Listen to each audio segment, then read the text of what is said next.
Hello friends, Noble English classes में एक बार फिर से आपका स्वागत है। आज की क्लास में मैं आपको बताने वाला हूं इट और देयर का use as an introductory word.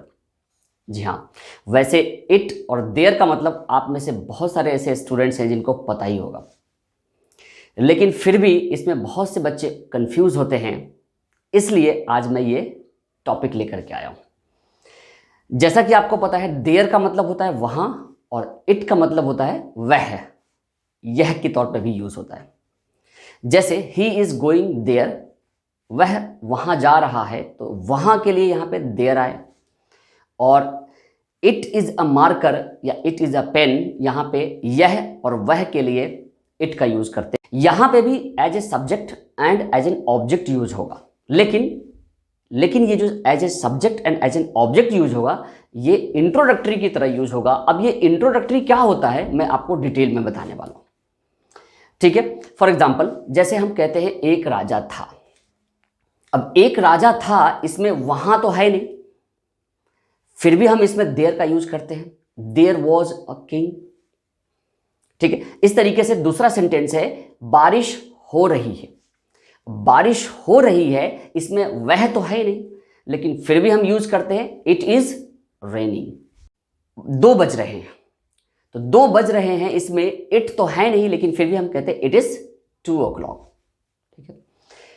मेरे घर में 4 लोग हैं, तो इसमें वहां तो है नहीं, लेकिन फिर भी देयर का इस्तेमाल हो रहा है। There are 4 members in my family. आज की क्लास में हम लोग यही समझने की कोशिश करेंगे कि कहां पे देयर का यूज होगा और कहां पे इट का यूज होगा एज एन इंट्रोडक्टरी, ठीक है। इंट्रोडक्टरी वर्ड के तौर पे हम इट और देयर का यूज समझेंगे। वैसे तो हमें देयर और इट का मतलब आता ही है, फिर भी आइए देखते हैं। जैसा कि मैंने आपको अभी अभी कहा है कि there was a king, there was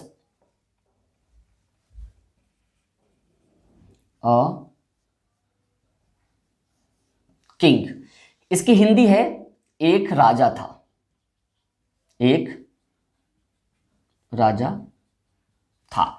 अब हम इसको ट्रांसलेट अगर करते हैं तो एक इसके लिए हो गया, राजा किंग आ गया, और था वॉज हो गया। यानी वॉज अ किंग, अगर सिर्फ इतना बोलेंगे वॉज अ किंग, तो ये सेंटेंस इनकम्प्लीट है, क्योंकि हर सेंटेंस को एक सब्जेक्ट चाहिए होता है, ठीक है। और अगर हम इसको बोलेंगे a king was, a king was, तो इसमें एक इनकम्प्लीट सेंटेंस है, अधूरा सा सेंटेंस दिख रहा है। ऐसा लग रहा है कि इसमें ऑब्जेक्ट मिसिंग है, यहां पे हमें कुछ ना कुछ चाहिए।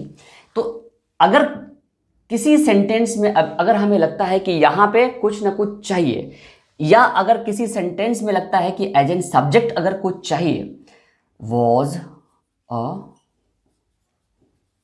किंग, 2 सेंटेंस है। एक सेंटेंस है अ किंग वॉज, और यहां पे लगता है कि कुछ है नहीं। हिंदी में ऐसा ट्रांसलेट करते वक्त लग रहा है कि कुछ है ही नहीं। इसी तरीके से अगर हम सब्जेक्ट के तौर पे अगर स्टार्ट कर रहे हैं कि अगर यहाँ पे सब्जेक्ट के तौर पे कुछ भी नहीं है, हमने सारी मीनिंग लगा दिया है, और उसके बाद भी ये सेंटेंस लग नहीं रहा है कि ये सही है, तो ऐसी स्थिति में हम इट और देयर का यूज करते हैं। जब भी हमें लगे कि सब्जेक्ट मिसिंग है, जब भी हमें लगे ऑब्जेक्ट मिसिंग है, तो यहाँ पे हम एक कह सकते हैं कि हम उधार लेते हैं, एक सब्जेक्ट या ऑब्जेक्ट उधार लेते हैं, उसी को कहते हैं इंट्रोडक्टरी, इट या देयर।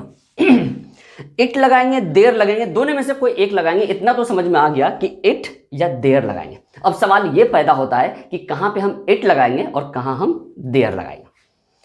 इसका जवाब यह है कि जब भी कोई टाइम की बात होगी, जब भी कोई सीजन की बात होगी या वेदर की बात होगी, तो हम इट लगा देंगे। ये एक बहुत ही शॉर्टकट मेथड है आपको समझाने के लिए कि जब भी कोई टाइम और सीजन वेदर की बात होगी तो हम इट लगा देंगे, चाहे वो सब्जेक्ट में हो या ऑब्जेक्ट में हो। और जब भी हमें इसके अलावा अगर कोई भी हो जहां पे सब्जेक्ट और ऑब्जेक्ट मिसिंग हो, तो हम क्या लगाएंगे? देयर लगाएंगे, ठीक है। रेस्ट ऑल के साथ हम क्या लगा देंगे? देयर लगा देंगे। ये मोटा मोटी समझने के लिए आपके लिए इतना काफी है, और इसको अगर आप दिमाग में रखेंगे तो आपके सेंटेंस गलत होने के चांसेस कम है। लेकिन इसको पत्थर की लकीर मत समझिए, ये इंग्लिश है, कभी भी सिचुएशन के हिसाब से चेंज हो सकता है, ठीक है। अब ये देखना है कि इट के साथ तो हमेशा सिंगुलर वर्ब ही आएगा, इज आएगा, वॉज आएगा, ठीक है। या अगर मॉडल्स में से आपको यूज करना चाहे तो यूज कर सकते हैं, लेकिन देयर के साथ सिंगुलर और प्लूरल वर्ब दोनों आ सकता है, यानी इज भी आ सकता है और आर भी आ सकता है। डिपेंड करता है कि ऑब्जेक्ट क्या है, सब्जेक्ट क्या है। अगर there as a subject use हो रहा है तो वहां पे ये देखना है कि ऑब्जेक्ट सिंगुलर है या प्लूरल है। इसी तरीके से there as an object use हो रहा है तो ये देखना है कि सब्जेक्ट सिंगुलर है या प्लूरल है। अगर यहाँ पे अगर एक से ज़्यादा रहेगा तो हम आर लगाएंगे। इसी तरह से पास्ट में वॉज भी इस्तेमाल होगा और वर भी इस्तेमाल होगा। और मॉडल्स में तो कोई सिंगुलर प्लूरल का झंझट नहीं है, वो कोई भी मॉडल्स हम लगा सकते हैं। आपको समझ में आ गया होगा कि कहाँ पे हम इट और देयर का इस्तेमाल करते हैं। आइए अब कुछ सेंटेंसेस के थ्रू मैं आपको समझाने की कोशिश करता हूँ कि किस सिचुएशन में हम इट और किस सिचुएशन में हम देयर का इस्तेमाल करते हैं। अब आइए इन सेंटेंसेस को देखते हैं। कल छुट्टी थी, कल छुट्टी थी यानी टाइम की बात हो रही है, कल की बात हो रही है। आज शुक्रवार है, आज फ्राइडे है, यानी आज की बात हो रही है, टाइम की बात हो रही है। मेरी घड़ी में 4 बजे है, मेरी घड़ी में 4 बजे, यहाँ पे भी टाइम की बात हो रही है। बहुत गर्मी है, बहुत गर्मी है, बहुत गर्मी है मतलब ये वेदर की बात हो रही है, मौसम की बात हो रही है। सर्दी का दिन था, यानी ये भी इसी से रिलेटेड है, सीजन की बात हो रही है, सर्दी गर्मी बरसात वगैरह ये सीजन की बात हो रही है। सर्दी का दिन था।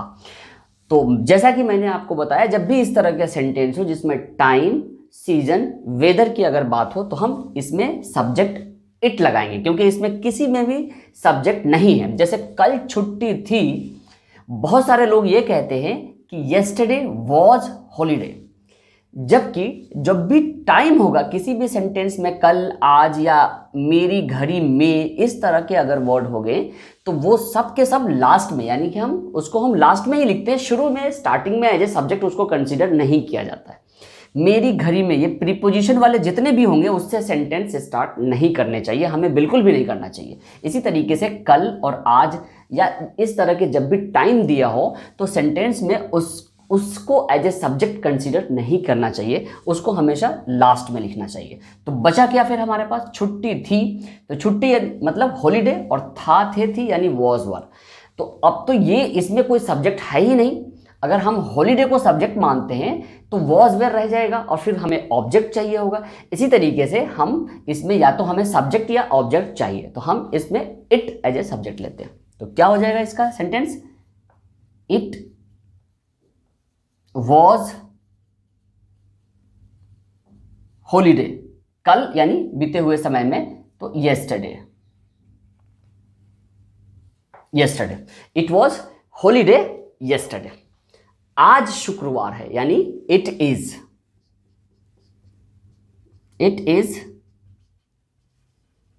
फ्राइडे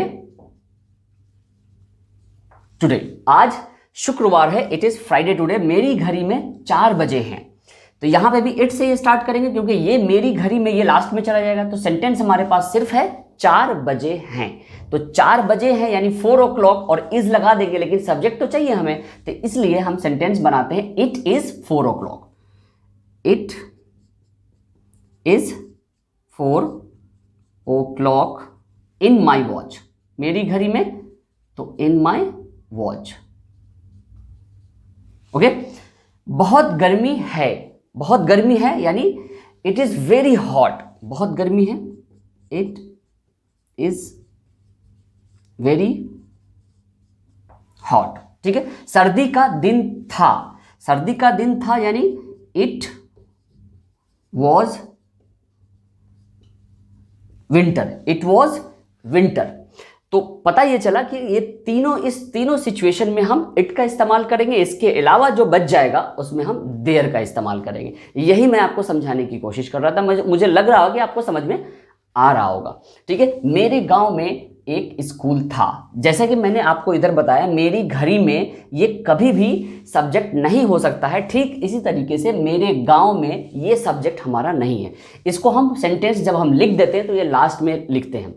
तो बचा क्या फिर, एक स्कूल था। अब एक मतलब ए या अ बोले, आप बोल सकते हैं इसको सेंटेंस में। स्कूल मतलब स्कूल और था वॉज वेयर, तो अ स्कूल वॉज या स्कूल वॉज, तो ये सेंटेंस इनकम्प्लीट है, तो हम इसमें देयर लगा देंगे। तो देयर